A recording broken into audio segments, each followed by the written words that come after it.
the development of countries depend on oil. States will go to great lengths to acquire an oil production method or to access any amounts of oil supply. We use petroleum products to fuel our airplanes, cars, and trucks, to heat our homes, and to make products like medicines and plastics. Even though petroleum products are vital in our everyday life, it does not mean it is the best resource. The production, moving, and use of fossil fuels can harm the environment through air and water pollution. The oil industry business comes with grave environmental costs, including toxic pollution and global warming. Regardless of the known effects to our environment, the industry for oil is huge in the United States. We claim 5% of the world population, but are responsible for 1/4 of the world's oil consumption. The search for oil is the leading cause of war. Between 1/4 and 1/2 of interstate wars since 1973 have been linked to oil. This causes irreparable damage to the environment through shelling, infrastructure destruction, and in this instance, contamination of local streams, rivers, and therefore larger bodies of water. The building of an oil pipeline increases maximum profit for investors. Transportation of oil truck by truck just doesn't work as efficiently. Building this extensive pipeline in the Middle East will increase profits to investors. The underlying problem in the Middle East is that there is no stable government in place, so who is to negotiate their trade deals for oil? It has become a power struggle for the oil regions and rights to its profit. This is another example where man shows greediness rules over a healthy environment. Our war against Bashar Assad began in 2000 when Qatar proposed to construct a $10 billion, 1,500-kilometer pipeline through Saudi Arabia, Jordan, Syria, and Turkey. This pipeline would increase their profits by more than 500%. Major oil companies and investors are out to divide the cost and sulk in the profit. Since then, it has been a tension-filled, non-stop fight for the right to negotiate these lands' oil supply.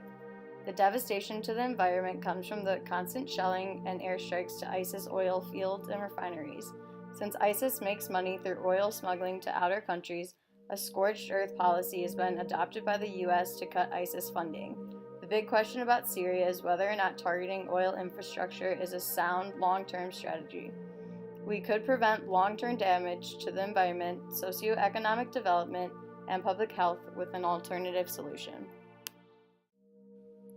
The problem we have as a society now is that large investors only see the money in oil. Their greed for money is much greater than their care for the earth. They do not see the destruction caused to the environment by fueling these wars. The environmental footprint of the conflict, now in its 5th year, keeps growing. The impacts of these strikes vary, but civilians in these oil-filled regions are the most affected. The effects of this oil pollution are devastating and may be irreparable in the long term. Lands and waterways are being poisoned by the oil. Mass destruction of the environments are consequences for humans' carefree use of fuel. For wildlife, oil spills are detrimental to their survival. Being exposed to toxic petroleum products results in lower reproductive rates, organ damage, and even death. Local communities impacted by the pollutants must frequently request federal assistance with cleanup efforts. Even then, oil residues can linger for years to come after a cleanup is complete. Time and time again in history, we have seen disasters caused in the drilling for oil that have lasting effects. More recently, in the explosion of an oil rig in the Gulf of Mexico, released a total of 4.9 million barrels of crude oil released before the leak was capped. This makes the Deepwater Horizon the biggest oil spill to have occurred in U.S.-controlled waters, exceeding the Exxon spill of 1989, which released 7,500,000 barrels. 3% of oil was recovered and about 50 to 60% remained in water. 8,332 plus species lived within the vicinity of the oil spill. This is just one example of devastating consequences to our wildlife and environment that came from this industry.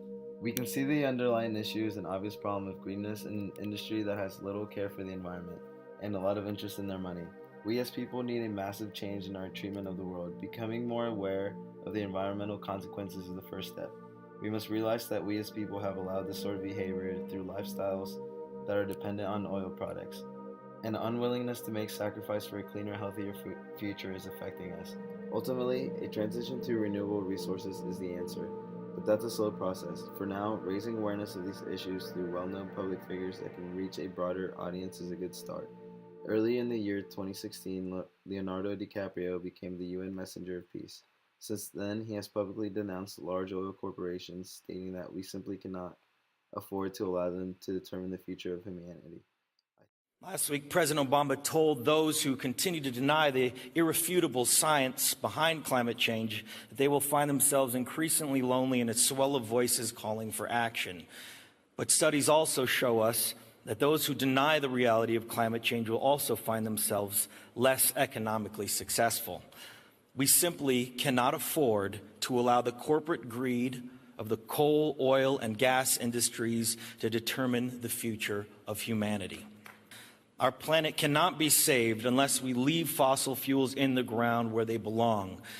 20 years ago, we described this problem as an addiction. Today, we possess the means to end this reliance. Over the last several years, organizations and individuals worth $3.8 trillion have already committed to divest their fossil fuel holdings and replace them with new investments in clean, renewable energy projects. And leaders like Bill Gates, Mark Zuckerberg, Jeff Bezos have already pledged to help build a zero-emissions future. I ask you to join them, because if we all do our part and act with bold leadership, we can achieve major, meaningful progress. It is not only an inevitable transition, it is also imperative for the future of our planet. Which brings me to the other side of this very important issue, and the flip side to the environmental crisis. And that is the protection of our planet's last remaining natural ecosystems. Ecosystems that provide us with breathable air, drinkable water, fertile soil, and bountiful seas. These complex ecosystems can never be replaced, and they are the foundation of our global economy, and more importantly, our interconnected climate. Life without them, as we know it, would simply collapse. Imagine what we can all do with more partnerships. With the alliance of many of you in this room, so much can be done if we all work together. With your help, we can quickly identify and fund the most innovative and effective projects that have the greatest potential to avert the crisis we face.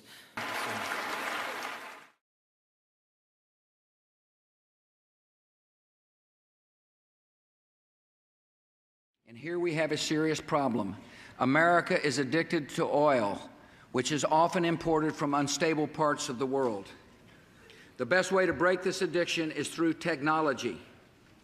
Since 2001, we have spent nearly $10 billion to develop cleaner, cheaper, and more reliable alternative energy sources. Already, this oil spill is the worst environmental disaster America has ever faced.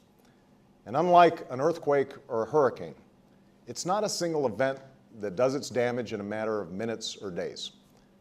The millions of gallons of oil that have spilled into the Gulf of Mexico are more like an epidemic, one that we will be fighting for months and even years.